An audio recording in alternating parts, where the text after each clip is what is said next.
Moïse Katumbi a sombi ba parti politique, a sombi ba président ba parti politique, a sombi ba militant, a yenyo so somba kaka. Parce que le militant comme somba ba candidat président de la République. A sombi Franck Diongo, vous évitez. Vous évitez. A sombi Franck Diongo, a sombi Batata Pogno, a sombi Sounani, a sombi 7 Kikouni. Par le baki a fourni Etienne et le Félix Tshisekedi de la Cour constitutionnelle pour battre les invader candidat. Donc, nous avons un théâtre, mais il y a sur exemple Mukwege. Mais Mukwege, en tout cas, il y a un intérêt faté que la Moïse Katumbi candidature. Vous voyez pour la nini? Est-ce que vous voyez pour la nini? Mukwege faté que candidature pas Moïse Katumbi. Moïse Katumbi, représentant d'abord, il y a parti ensemble déjà parti, il y a PD. Hein? PD. Oui, pour la PD. Parce que sur Tali, couleur. Hein? Sur mon bateau ensemble, voilà, ta chemise, ça fait même sur Tali. Ah, ouais, drapeau, et ça, la mention, ma couleur, il y a LGBT à la PD. Et ça, la vanille ensemble. Il faut qu'un mot, pour Katumbi, c'est le candidat des Occidentaux. Katumbi, c'est le candidat des étrangers. C'est sûr que c'est Katumbi qui peut des fois côté à l'officialiser ce qu'on a à travers le délai. Il y a un drapeau déjà, il y a ensemble de thèmes, ma couleur symbolique et ensemble et ça arc-en-ciel, genre arc-en-ciel, donc symbole à bateau LGBT. Et deuxième élément, avion Katumbi à Tambolanango, Yemo Katumbi à numéro 3. Représentant de M23. Donc numéro 3, non seulement numéro 3, mais avion à Tambola, vous allez comme Makenga, Azali général, il y a M23 Rwandais.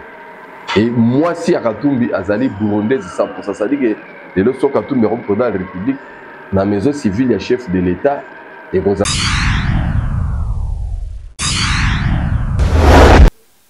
Mbote cher internaute, mbote na ba Congolais, mbote bana Kinshasa, mbote bana bipai na bipai esengo wapi.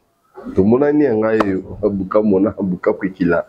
Nazara oui vous avez nous ba makambo le loto araka ben qui avait dit qu'il y aura pas les élections, Boya. Qui voulait le dialogue, Boya. Et le resate. Malheureusement, il y aura rien dans tout ça, franchement, il y aura rien. Donc, tout ce qui n'a case de départ, processus électoral les a enclenché. Lokuta et les gars qui minent, il y a une élection, Lokuta, vous allez belé.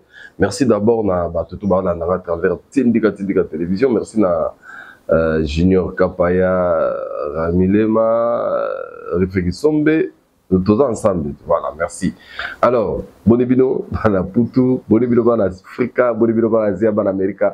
Partout dans le monde, on est là à votre service, malgré quelques difficultés, mais tout ça, sincèrement, il fallait parler sur début à campagne. Malheureusement, dans une occasion, dans une contre-temps, belé, bon, on a été là début à campagne, franchement, il fallait que venait tout le mais campagne est bandit, côté Moussou d'une manière très timide, mais côté Moussou venant, il est bien. Puisque sur le 26, les candidats 26, mais au fond, opposition incapable, vraiment incapable. Mais on a remercié le Camerounais et Nassali Constant, à Congolais, on a une vérité qu'il faut féliciter d'abord avant de tout gagner ma ponami. En plus, c'est en campagne, mais avant de gagner ma ponami, il y a une vérité que tika topé salongo ya makasi. D'abord, na Denis Kadima présent à Seni, Tokiti. La candidat président de la République numéro 20, chef de l'État Félix Antoine Tshisekedi Tshilombo, Oyo, à Rosalara, na Eraka Tinati, puisque en face, na un adversaire, mon venait à gravité, pour côté opposition. Dans la commentaire, je me bateau balanda boye, puis bateau bala na coach dani scotché, bazolande na makabayebi, tu vas profiter na pesa, bambote na bateau sur bazolanda ngai partout dans le monde. Venanga tumba relation, c'est des choses, là il y a maman Laurence. Merci. Ndenge bomoni na lo bakala biloko so komoni te kondimate bolingo ya Congolais ba Congolais mais est-ce que bomoni ba Congolais ndenge ce baza engagé totalement dans le processus électoral ba Congolais de tout bord mutu moko zo beta lisolo ya anti élection za souté pour ba souki tellement lokuté les kaki tellement ba tchaki ba pot de banane ba tchaki ba mbiche mais tout souki wapi tout souki les lotos dans la campagne électorale ce qui veut dire que le 20 décembre ba tout na irna Ah, beauté à démocratie. Mais nous avons un témoignage parce qu'au-delà de remerciement, nous avons un témoignage crucial. Voilà, Saint-Thomas. J'ai vécu les élections de 2006. J'ai vécu les élections de 2011. J'ai vécu les élections de 2018. Et les lots, je suis en train de vivre le 4e cycle électoral en Bokanabiso. Mais chose étonnante, les Kamakoka Mbampang à Vincent. Pour la première fois, donc une élection, na Congo bien sûr, mais avec tension politique, na Semakasi ya Kokita. Tension ya Kokita.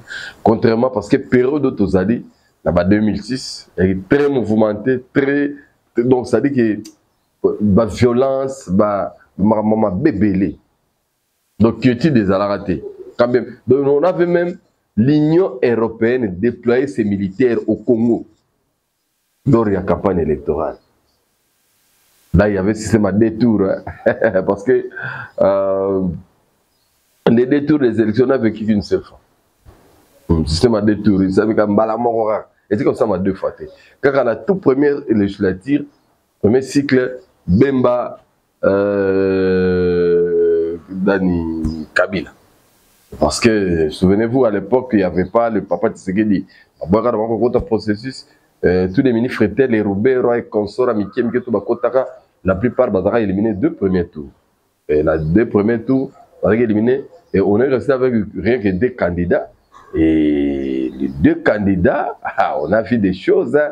Et premier spectacle, tout le monde a raté l'histoire. Zarim Kolo Bemba Tambolara Makolo Banda aéroport Yandili, ti stade d'hiver. Mais c'était violence terrible. Campagne de caractère bien Bamassa, c'est bêta pendant la campagne. Donc, jamais vu, on sentait vraiment que non. On avait affaire à un sanguinaire dictateur à la tête du pays qui ne voulait pas tout prix lâcher, quoi. Parce que pour lui, il ne voyait pas comment il peut perdre des élections. Mais enfant, il n'était pas aimé par les Congolais. C'était Joseph Kabila de l'époque parce qu'il a fait faire tuer beaucoup de personnes. Jusqu'à pas à la présidence, il a tourné au 2e tour, élection, et c'est terrible. Et puis proclamation, Maloumalou, fait Maloumalou des tristes mémoires, il est mort comme ça. Donc il y a eu des résultats provisoires qui ont été prononcés, publiés. Hein? Donc, il y a un char de combat. Voilà, il y a un témoignage vécu, et on a vu Soda Paul. Force européenne, na Congo, bien armé, surtout capitale Kinshasa, pour c'est-à-dire qu'on forçait qu'on imposait Joseph Kabila parce qu'à l'époque, lui, il était candidat de l'Union européenne et des Américains. Pour consolider les acquis AFDEL. Il fallait à tout prix de leur passe, et leur c'était qui? C'était Joseph Kabila. Et en 2011, lorsque Papa Tshisekedi a accepté de participer aux élections, Ezaki avec une violence inouïe parce que un certain 26 novembre 2011, Congolais bazaki fusillé, betaki bango masasi baboumi bango sérieusement dans l'aéroport Andjili par la garde républicaine de l'époque avec Joseph Kabila, et Tshisekedi était bloqué en tant qu'opposant, bloqué à l'aéroport d'Andjili, bloqué par la police. Il a été totalement empêché, et c'est ces jours-là Tshisekedi a failli mourir. Pourquoi? Parce que l'avion naïe baboya et kitanandjili jusqu'à ce que les pilotes voulaient aller atterrir dans Brazzaville, l'aéroport à Yamaya. Mais Tshisekedi Nakati avion a imposé au pilote l'atterrissage forcé dans l'aérodrome Yandolo. Et population dans son ensemble, bazo qui est aéroport en Djil, Tshisekedi. Boulevard le Mumba plein la population. Et lorsque Tshisekedi a eu tous ses échos, Tshisekedi a décidé de prendre sa jeep, de quitter de l'aéroport de Ndolo jusqu'à l'aéroport de Ndjili pour que la population à Kitana Bango, c'est par là qu'il a été empêché de tout près avec un général rwandais à l'époque, puisqu'à l'époque, général, il y a la police, il y a Congo Mumba, était un Rwandais, un certain Bisengmania, qui avait empêché mon Namboka d'une manière totale, qui a coquille jamais dans la ville. Et ces jours-là, il y a eu beaucoup de morts, beaucoup d'enlèvements, batebele, bakumbolaki, bango bisaka, bakendaki na bango. Finalement, il y a eu beaucoup de tueries, bayibatina bibembe. Dans le régime, oui, les cas. Et jour à publication, il y a un résultat, en tout cas, publié que Joseph Kabila a vu, Batobabima n'a pas été pour s'épeler. Parce que le riz était rempli et tout Kinshasa était militarisé dans le niveau de Burundi. Et Tshisekedi, il mettait quadrillé, assigné à résidence, surveillé, adversaire direct à Joseph Kabila. Le levier Étienne, en refusant le résultat de Joseph Kabila, a accueilli à niveau pour prêter serment. Mais le serment, le vieux Étienne voulait prêter ce serment-là dans le niveau stade de martyrs.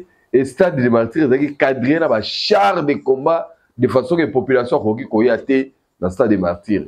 Résidence, il y a des combats d'entrée 10e mairie, entrée 12e mairie, partout quartier, on a mobimba. Cadré dans l'armée, dans la police, dans le niveau, on a été mouton, on a été canifa, pas maroboma mouton, mais niveau basé, on a été mouton. Et tiens, tu sais que à son âme, qu'il repose encore un peu le peu de paix. Le vieux Étienne, le vieux Tomalanda. Petit Nara vécu Moutombo, depuis Liège. Elle est soignante, il y a Liège, Johanna, donc, en Belgique. Vicky Aimé Moutombo. Vicky Moutombo, elle est soignante. Toujours comme un boulot, ma sœur. Oyoki, Marambo et Kaki. Donc, on est arrivé à tel point que le vieux, en voyant qu'il a été empêché de sortir, même de chez lui, il a dit non.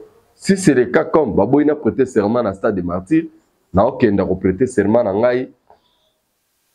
Notre même ligne. Mais notre même ligne peut. En tout cas, parce que ce jour-là, carburant, l'État est bébaka, ont été dans le compte parce que la police n'a armé, va bébé sa carburant, mais ce qu'on a le vieux abimate, le vieux a prêté serment dans Racha Lopang. Du colon la Constitution, du colon la Bible. Et je suis la Bible. Albert Moleka, actuel directeur de la campagne de Denis Mukwege, Oyolelo, Bazar a baron soutien. Bazar a baron soutien dans la compétition, mais comme derrière Moïse Katumbi, on va en parler tout à l'heure.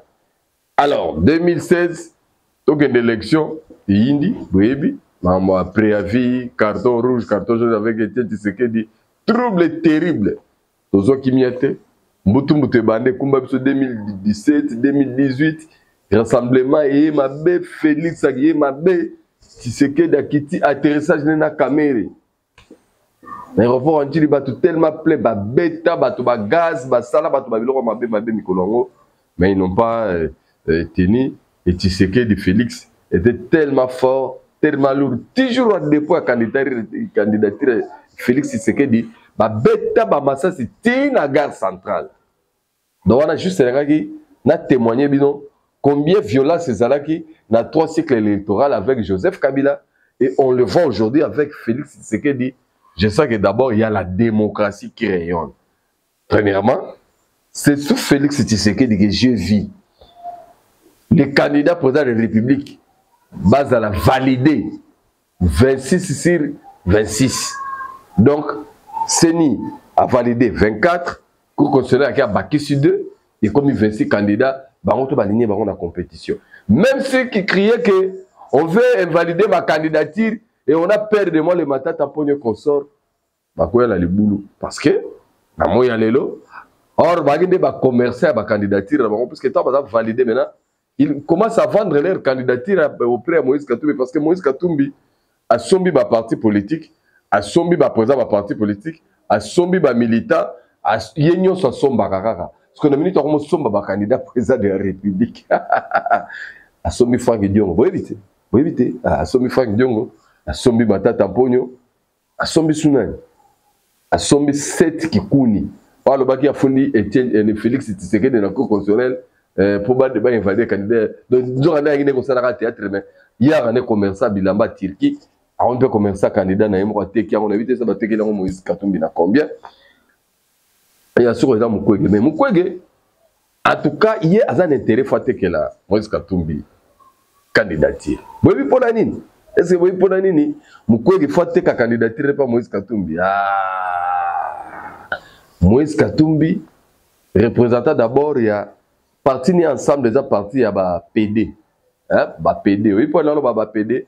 Parce que sur Tali, couleur sokomoni bato ensemble balata bachemise apembe mais sotali awa batie drapeau eza na mention nani bacouleur ya LGBT na bapd eza na banini ensemble foka mokwega kota kuna po Katumbi c'est le candidat des occidentaux, Katumbi c'est le candidat des étrangers, c'est sûr Katumbi qui peut des fois côté ils allaient officialiser ce qu'on a Congo à travers Mindele. Il y a un moni drapeau déjà, il y a ensemble de thèmes, ba couleur symbolique et ensemble et ça arc-en-ciel, genre arc-en-ciel, donc symbole à bateau LGBT. Et deuxième élément, avion Katumbi à Tambolanango. Yemo Katumbi a numéro 3, représentant de M23. Donc numéro 3, non seulement numéro 3, mais avion à Zotambolana, vous allez comme Makenga Azali général, il y a M23 Rwandais. Et moi, si à Katumbi Azali Burundais, c'est 100%. Ça dit que les leçons Katumbi représentant la République, dans la maison civile, il y a chef de l'État, et vous avez des Congolais, vous avez des Burundais, des Juifs, vous avez des Congolais, vous avez des Congolais. Mais là, sur le terrain, nabangi ba fake news on atali na ba vidéo ya campagne ya Katumbi na évité pourquoi bazotika lokuta te heureusement les autres dans le monde il y a réseaux sociaux donc sur place ba la meeting ya Katumbi bazoka ba image bango baza na ngona ba téléphone ya réalité ndenge na image ba Katumbi bazo projeter donc différence des ali ba zuba loni ba tu kolona et ba la sa place à poste on a ndela sima ya na vide. Martin Fayulu détruit ses mémoires. On prévenait que l'élection 2023, au Bimano candidat comme était en Afrique du Sud, il y a eu des polés, il y a eu des schéma, il y a eu des avances, il y a eu parce qu'il y a des troubles de fait. Mais il y a eu des rapports. La telle que vous avez dit, de place à vendre campagne aéroport vide, il y a eu des images, j'ai vu des trucs comme ça.